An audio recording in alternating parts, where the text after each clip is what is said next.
Halo, saya Nicholas Galang dari kelompok 4. Dalam video kali ini saya akan membahas tentang etika lingkungan di Kota Magelang dalam studi kasus Proklim di Kampung Jambon, Gesian, Kota Magelang.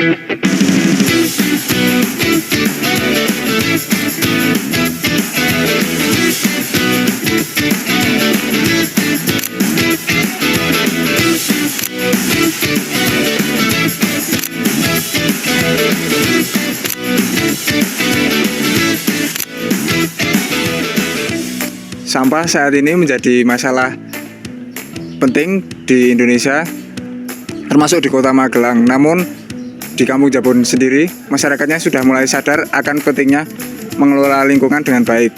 Salah satu contoh penerapan etika lingkungan saat ini yaitu dengan membuang sampah dengan yang baik, terus menjalankan bank sampah, dan juga menanam pohon.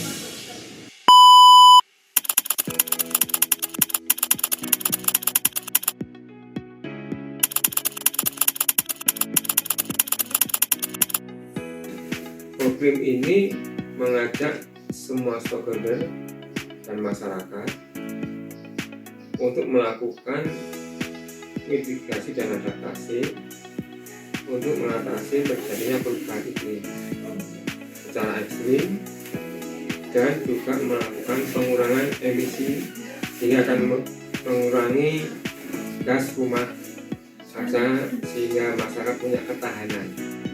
Ini inti dari program itu seperti itu.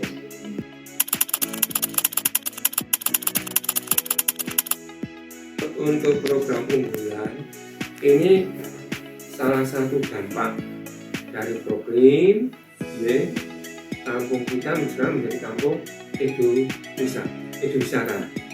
Jadi wisata untuk belajar baik itu dari anak SD, SMP, SMA, mahasiswa belajar tentang program, juga masyarakat, juga dari dinas, ibu PKK, mereka di sini belajar.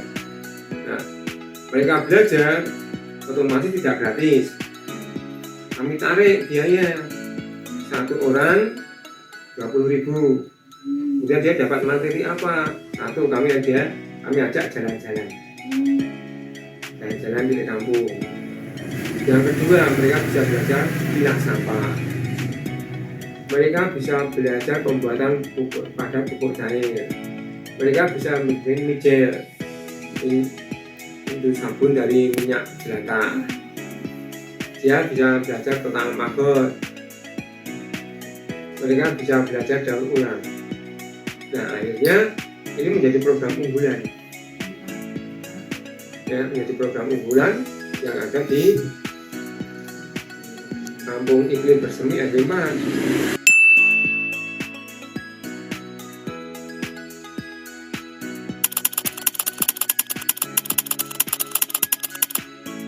Dengan melakukan mitigasi adaptasinya ini menjaga lingkungan, misalnya tidak membuang sampah sembarangan, tidak membakar sampah, membuat biopori, melakukan penghijauan, ya.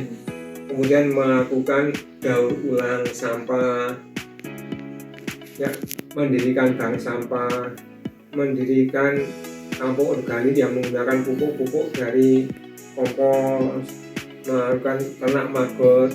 Nah, semua ini dilakukan oleh masyarakat yang sudah berlangsung sejak lama. Nah, kemudian kami mendaftar ke Kementerian Lingkungan Hidup yang namanya SRN, Sistem Registrasi Nasional.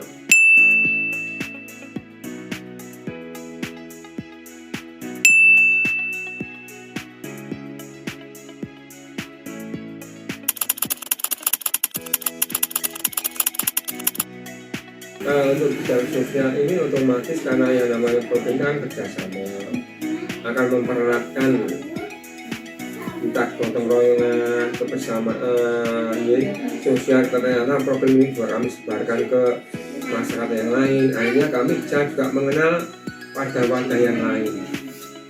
Nah ini sehingga mempererat tali persaudaraan, mempererat gotong royongan, ya, dan dampak sosial dan dampak ekonomi. Nah, ternyata dari dampak ekonomi ini karena salah satu tujuan dari program ini adalah ketahanan pangan, ya. Nah, di mana masyarakat ini di sini juga menanam tanaman-tanaman untuk ketahanan pangan, sayuran, buah-buahan, kemudian ada tomat, lombok, terong dan sebagainya. Di saat mereka butuh, mereka nggak usah beli, bisa minta, bisa beli dengan harga yang lebih murah, sehingga apa ekonominya mereka. Nah, dengan program ini ternyata banyak orang yang datang ke sini, ya, sehingga UMKM juga berkembang. Karena apa? Setelah mereka datang ke sini butuh makan, butuh minum dan snack. Akhirnya apa? Kita beli di harga, sehingga sedikit banyak ekonominya meningkat. Bidang kesehatan, lingkungannya menjadi bersih, menjadi bersih, asli dan seterusnya. Sehingga apa? Warganya juga sehat, ya, warganya juga senang.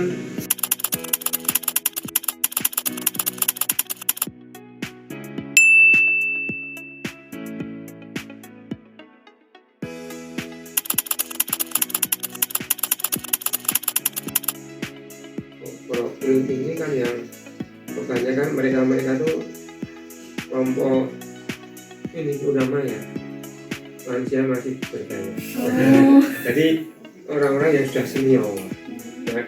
Jadi kalau sudah senior otomatis dari segi digital itu kita kurang, ya, karena untuk pengisian ini kan dengan sistem kita, jadi kita lewat HP itu, jadi lewat internet itu kan pengisiannya kadang-kadang kan seperti saya juga tidak menguasai ini, ya. Jadi kemudian yang kedua untuk kaderisasi, masih banyak anak-anak muda yang belum tertarik, karena saya juga bisa memahami anak-anak muda ya, dia berhidup dengan dunianya, dia belajar, ya kan.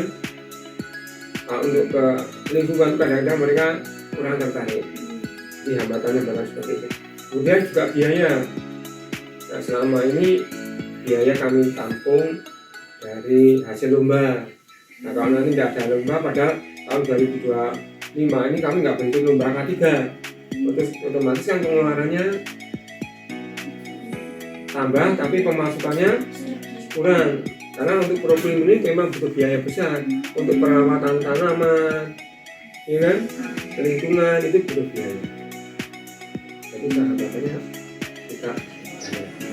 Dari kasus ini menunjukkan bahwa etika lingkungan bukan hanya sekedar teori, namun juga dapat diterapkan dalam lingkungan sehari-hari. Dengan adanya kerjasama antara masyarakat dan pemerintahan, lingkungan yang bersih dan sehat dapat terwujud.